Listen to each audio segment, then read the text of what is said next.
correcto para déficit de atención o paciente hiperactivo es trastorno de hiperactividad con déficit de atención. Es un trastorno que se va a presentar sobre todo durante la primera infancia, es decir, a los 4 o 5 años, y tiene una mayor frecuencia en pacientes varones, en niños, que en niñas.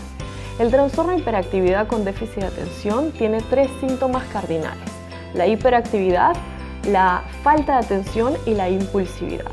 Un paciente, por ejemplo, es hiperactivo cuando es muy inquieto y no puede permanecer sentado. Un paciente es desatento o tiene falta de atención cuando de repente es olvidadizo con algunas cosas que necesita para las tareas escolares. Y es impulsivo cuando interrumpe a otros en sus actividades. Todas estas características van a repercutir en el ámbito social, en el ámbito académico y en el ámbito de la conducta y en la parte emocional.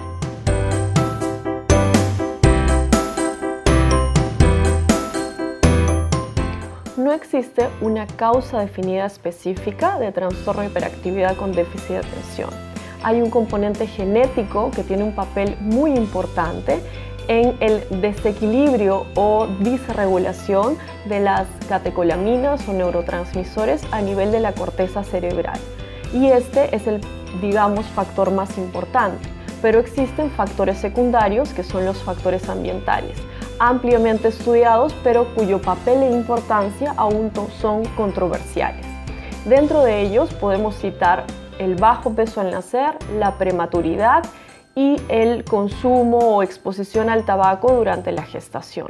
Todos ellos tienen una asociación a largo plazo en el desarrollo de trastorno de hiperactividad con déficit de atención, pero el papel aún es controversial.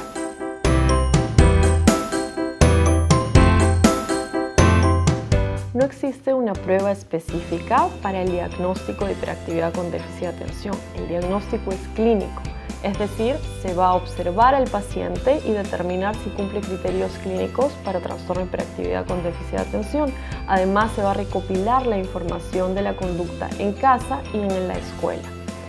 Por otro lado, todos estos síntomas tienen que cumplir ciertos criterios, que tengan más de 6 meses, que además se presenten en casa y en la escuela o colegio, que además el paciente tenga estos síntomas antes de haber cumplido 12 años y que repercutan en el ámbito, como estábamos señalando, de la casa, de la parte social, académica y con los amigos.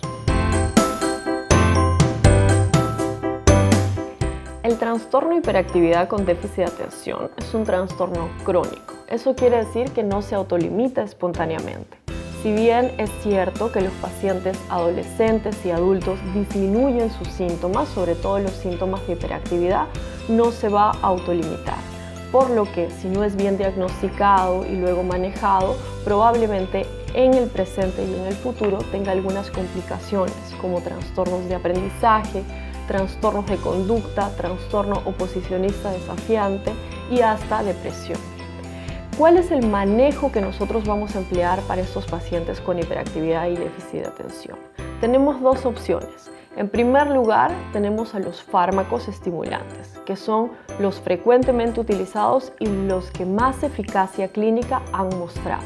Estos fármacos se prescriben por un médico neurólogo pediatra o un psiquiatra infantil y no van a terminar o autolimitar el trastorno de hiperactividad con déficit de atención, pero sí van a disminuir los síntomas. Van a disminuir la hiperactividad, disminuir la impulsividad y aumentar la atención, para que así no solo el paciente mejore en el ámbito académico, en el ámbito de la escuela y en el ámbito familiar, sino también mejore y aprenda con las terapias psicológicas. Las terapias psicológicas nos permiten mejorar en muchos aspectos, permiten tomar conciencia de los hábitos sociales, permiten que el paciente tenga un pensamiento más reflexivo, que se organice mejor, entre otras cosas. Todo ello encaminado obviamente con el apoyo de los familiares en casa, de los profesores en la escuela y del personal especializado médico.